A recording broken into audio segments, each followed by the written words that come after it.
वृंदावन बिहारी लाल की, राधा रानी की।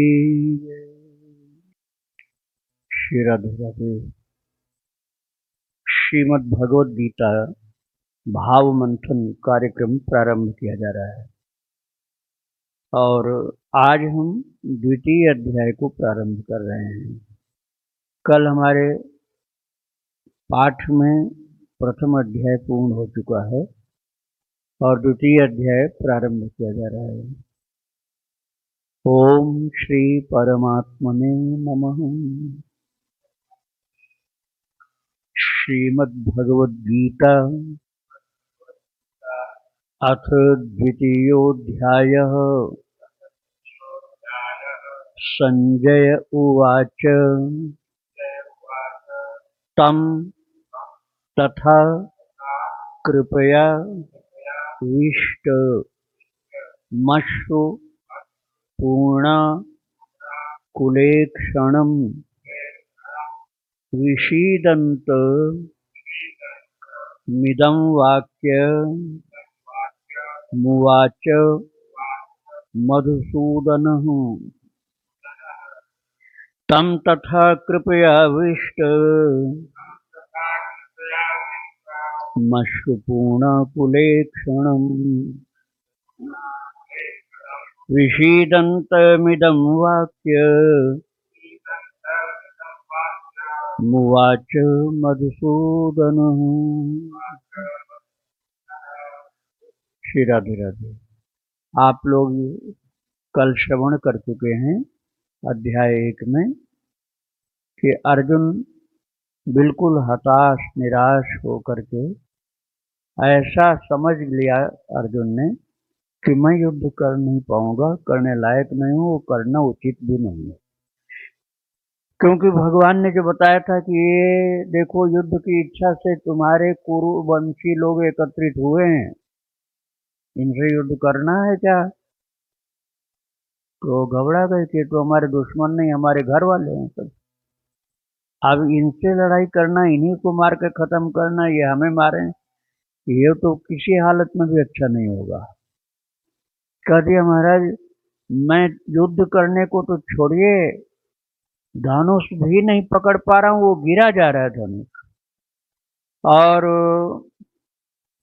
मैं स्वयं इतना भ्रमतीव मनः, मेरा मन इतना भ्रमित हो गया है और शरीर मेरा इतना बेकार हो गया है कि न च शक्नोमि वस्थातुं, मैं केवल खड़े होने लायक भी नहीं हूँ। और ये सब बोलते हुए बता दिया कि युद्ध करने से इतनी हानि है, इतना पाप है, और ये भले हमें मार डालें, हम नहीं इनको मारेंगे। ये भी कह दिया कि इन्हीं को शासन करने दीजिए, हमें नहीं करना। जबकि ये पता था पहले कि दुर्योधन का शासन पूर्ण रूप से अधर्मी आतताई का शासन है, प्रजा का रक्षण नहीं भक्षण हो रहा है। भगवान चाहते थे अधर्मियों को हटाकर धर्मात्मा के द्वारा शासन प्रजा को प्राप्त हो, सेवा प्राप्त हो। लेकिन ऐसी कायरता उत्पन्न हुई, परिवार के मोह में परिवारवाद पनप गया और राष्ट्रवाद धीमा पड़ गया, मंद हो गया राष्ट्रवाद। राष्ट्र भक्ति भूल गए, परिवार की भक्ति ही केवल याद रह गई। कर्तव्य से च्युत हो गए और बेसहारा निराश हताश की तरह से अपने रथ में लुढ़क गए पिछले हिस्से में कि अब तो मैं हो गया निढाल पड़ गया, मेरे बस का कुछ नहीं, ये मेरे बस का कुछ नहीं। जब यह हार मान करके व्यक्ति कर्तव्य से विमुख हो जाता है तभी गड़बड़ होता है। उस समय भगवान की सहायता की आवश्यकता पड़ती है जीव को। अब हम दूसरे अध्याय को प्रारंभ कर रहे हैं। प्रथम श्लोक का आपने पाठ किया, उसका भाव आप समझिए। तम तथा कृपया विष्ट, अर्थात वो अर्जुन जो कायरता के दोष से घबराया हुआ निढाल पड़ गया, अश्रुपूर्णाकुलेक्षणम, दोनों आंखों से आंसू की धार गिर रही थी अर्जुन के, भक्ति प्रेम से नहीं, दीन होकर के, असहाय होकर के, अपने को पापी समझ करके, कर्तव्य भूल करके किन कर्तव्य विमूढ़ हो गए थे। अश्रुपूर्णाकुलेक्षणम विषीदंतम इदम वाक्य मुवाच मधुसूदन। जो विषादग्रस्त अर्जुन है उसको भगवान बोलना शुरू किए। अभी उपदेश नहीं कर रहे हैं, अभी धैर्य बता रहे हैं। पहले अध्याय का नाम क्या है? आपने कल पाठ किया था, अर्जुन विषाद योग। पहले अध्याय के अंत में लिखा हुआ अर्जुन विषाद योग। गीता जी के सभी अध्यायों के समापन में योग शब्द आता है। जैसे प्रथम अध्याय में अर्जुन विषाद योग, दूसरे अध्याय के अंत में आएगा सांख्य योग, तीसरे अध्याय के अंत में आएगा कर्म योग, चौथे अध्याय के अंत में आएगा ज्ञान कर्म संन्यास योग, पांचवें अध्याय के अंत में आएगा लिखा हुआ संन्यास योग, छठे अध्याय के अंत में लिखा हुआ आएगा आत्म संयम योग, सातवें अध्याय के अंत में आएगा लिखा ज्ञान विज्ञान योग, आठवें अध्याय के अंत में लिखा आएगा अक्षर ब्रह्म योग, नवें अध्याय में लिखा आएगा अंत में राज विद्या राजगुह योग, दसवें अध्याय में लिखा आएगा विभूति योग, 11वें अध्याय के अंत में लिखा आएगा विश्व रूप दर्शन योग, 12वें अध्याय के अंत में लिखा हुआ मिलेगा भक्ति योग, 13वें अध्याय में क्षेत्र क्षेत्रज्ञ विभाग योग, 14वें अध्याय में गुणत्रय विभाग योग, 15वें अध्याय में लिखा मिलेगा पुरुषोत्तम योग, 16वें अध्याय में लिखा है दैवासुर संपद विभाग योग, और 17वें अध्याय में लिखा श्रद्धा त्रय विभाग योग, 18वें अध्याय में लिखा हुआ मोक्ष संन्यास योग। ये इन एक एक अध्यायों का नाम है। अब पहले अध्याय का नाम लिखा है विषाद योग, अर्जुन विषाद योग।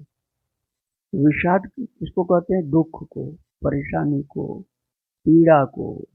विषाद कहते हैं पीड़ा को, दुख को, परेशानी को, कष्ट को विषाद कहा जाता है। उसमें मन का कष्ट ज्यादा होता है। मन का कष्ट, शारीरिक कष्ट से ज्यादा मुख्यता होती है मन के कष्ट की। जब क्या वो योग होता है? योग तो नहीं होता है, लेकिन फिर भी गीता जी के पहले अध्याय में भगवान ने उसको विषाद योग कर दिया है। भक्तों, मैं आपको पहले बता चुका हूं कि वो लड़ने के लिए आए थे अर्जुन, और धनुष उठाकर जोर से कर धनुरुद्यम में पांडव, बड़ी जोर से धनुष उठाकर शंख ध्वनि किया था और कहा था दोनों सेनाओं के बीच में रथ खड़ा करिए, मैं देखना चाहता हूं मुझसे कौन लड़ने आया है। ललकार करके कह रहे थे, लेकिन भगवान ने कहा पश्येतान समवेतान कुरून। भगवान ये भी कह सकते थे पश्येतान शत्रुन, इन एकत्रित हुए शत्रुओं को देखो, ऐसा बोल सकते थे, लेकिन ऐसा नहीं बोले। बोले इन युद्ध की इच्छा से इकट्ठे हुए कुरुवंशियों को देखो, शत्रुओं को नहीं, कुरुवंशियों को। अर्जुन को लगा कुरुवंशी तो मैं ही हूं, और ये सब परिवार के ही लोग मरने आए हैं, ये भी कुरुवंशी हम भी कुरुवंशी। तो अर्जुन विषादग्रस्त हो गए कि ये तो उचित किसी तरह से नहीं होगा।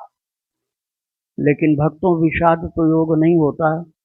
हाँ, विषाद जो भक्ति के कारण से भक्त को प्रभु के चरणों में ले जा करके समर्पित कर दे, वो विषाद जो भगवान के चरणों में ले जा करके साधक को समर्पित कर दे, शरणागत कर दे, वो विषाद योग बन जाता है। क्योंकि वो प्रभु का दिया हुआ प्रसाद था जो विषाद के रूप में आया था, और वो भक्ति और ज्ञान सब कुछ की पात्रता प्रदान करने वाला विषाद था। इसलिए वो विषाद जो प्रभु के चरणों में पहुंचा रहा है वो योग ही बन गया है, और उसी का ये परिणाम आ रहा है कि विषादग्रस्त, अश्रुपूर्ण और हर प्रकार से हताश निराश अर्जुन को भगवान ने क्या कहा? तम तथा, संजय बोल रहे हैं, संजय बोल रहे हैं, तम तथा कृपयाविष्ट मश्रुपूर्णाकुले क्षणम विषीदंतम इदम वाक्यमुवाच मधुसूदनः। इस प्रकार से विषादग्रस्त आंसू बहाते हुए हताश परेशान अर्जुन को भगवान ही, संजय कह रहे हैं कि भगवान ने समझाना शुरू किया, उपदेश करना नहीं, समझाना शुरू किया है। इदम वाक्यम उवाच मधुसूदन, मधुसूदन भगवान। अब आप समझिए मधुसूदन नाम भगवान का क्यों पड़ा। मधु नाम का एक दैत्य था, उसको भगवान ने मारा तो मधुसूदन नाम पड़ा। अब यही लग रहा है संजय के द्वारा कि जो इनको मोह हुआ है परिवार का मोह कर्तव्य से विमुख करता है जीव को। जो परिवार का मोह हो गया, उसी मोह रूपी मधु दैत्य को भगवान मारना चाहते हैं कि मोह से मुक्त हो जा, कर्तव्य को स्वीकार कर और उसको ध्यान दे। और अब भगवान ने क्या, अभी तो संजय बोले थे प्रथम श्लोक में, अब इसके बाद दूसरे श्लोक में भगवान बोल रहे हैं। श्री भगवान वाच कुतस्त्वा कश्मल मिदम विषमे समुपस्थितम अनार्य जुष्ट मस्वर्ग्य मकीर्ति कर मर्जुन कुतस्त्वा कश्मलमिदं विषमे समुपस्थितम् अनार्यजुष्टमस्वर्ग्य मकीर्तिकर्मर्जुन। अब भगवान ने अभी उपदेश नहीं शुरू किया। भगवान प्रतीक्षा कर रहे हैं कि इसके अंदर शिष्यत्व जागृत हो, तब तो गुरु बनूं मैं। अभी शिष्यत्व जागृत नहीं हुआ, अभी तो हताश निराश निढाल असमर्थ होकर गिर पड़ा है बस रथ के पिछले भाग में, और उपदेश शिक्षा की कोई बात ही नहीं कर रहा है। तो भगवान ने जैसे दया आ रही हो तो भगवान ने कहा कूटस्त्वा कश्मलम इदम विषमे समुपस्थितम अनार्य दुष्टम स्वर्गम कीर्तिम कर्म अर्जुन। हे अर्जुन, कूटस्त्वाम कश्मलम इदम, ये कैसे तुमको इस समय ऐसी कायरता उत्पन्न हो गई, मोह कैसे उत्पन्न हो गया परिवार का। विषमे समुपस्थितम, विषम समय में जब भी प्रतिकूल परिस्थिति हो गई, युद्ध का समय था, अब ऐसे समय में तुमको कायरता सूझ रही है। भगवान ने कहा ये जो तुम्हारी स्थिति है अनार्यम, ये आर्यों के द्वारा कभी ग्रहण नहीं की गई। अर्थात आर्य लोग अपने धर्म के पालन में युद्ध में कभी पीछे नहीं भागते हैं। तुम कैसे आर्य हो।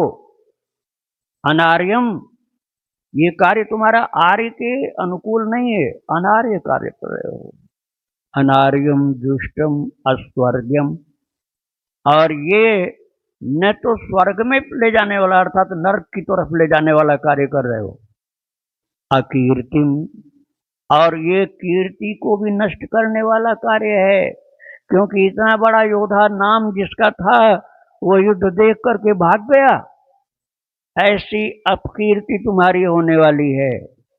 अनार्यम दुष्टम अस्वर्गम अकीर्तिकर अर्जुन, यह अकीर्तिकर है, ये बदनामी कराने वाला कार्य कर रहे हो, कायरता कर रहे हो, और आर्यों के द्वारा जो कार्य किया गया उसके विपरीत कार्य कर रहे हो, बुद्धिहीनता का कार्य कर रहे हो। ऐसे समय में जहां तुमको उत्तेजित होकर के उत्साहित होकर युद्ध के लिए शंकर ध्वनि बजा करके अब युद्ध करना चाहिए, वहां तुम ऐसे निराश हताश होकर पड़ गए हो, ये क्या समय में कर रहे हो। ऐसे भगवान ने उत्साह बढ़ाने के लिए कहा, लेकिन अर्जुन के ऊपर कोई असर नहीं। अर्जुन के ऊपर भी कोई असर नहीं, वैसे के वैसे अलसाए थके हारे की तरह रथ में पीछे लुढ़के पड़े हुए हैं, कुछ भी बोले नहीं। भगवान के इस श्लोक के बाद भी अर्जुन के अंदर कोई भी गतिविधि नहीं हुई। और फिर आगे क्या होता है, वो मैं कल बताऊंगा। आज 2 श्लोक मैंने लिया है। अब हम कुरुक्षेत्र के रणांगण में विराजमान कृपालु प्रभु भक्त वत्सल भगवान जो अर्जुन के ऊपर अब कृपा दृष्टि बरसाना चाहते हैं, ऐसे परम कृपालु प्रभु और उनका प्रिय भक्त अर्जुन, उन दोनों को प्रणाम करके यहीं विराम दे रहा हूँ। श्री राधे राधे, जय श्री राधे। हम तथा कृपयाविष्ट मश्रुपूर्णकुलेक्षणम् विषीदन्तमिदं वाक्य मुवाच मधुसूदनः। कुतस्त्वाकश्मलमिदं विषमे समुपस्थितम् अनार्यजुष्टमस्वर्ग्य मकीर्तिकरमर्जुन।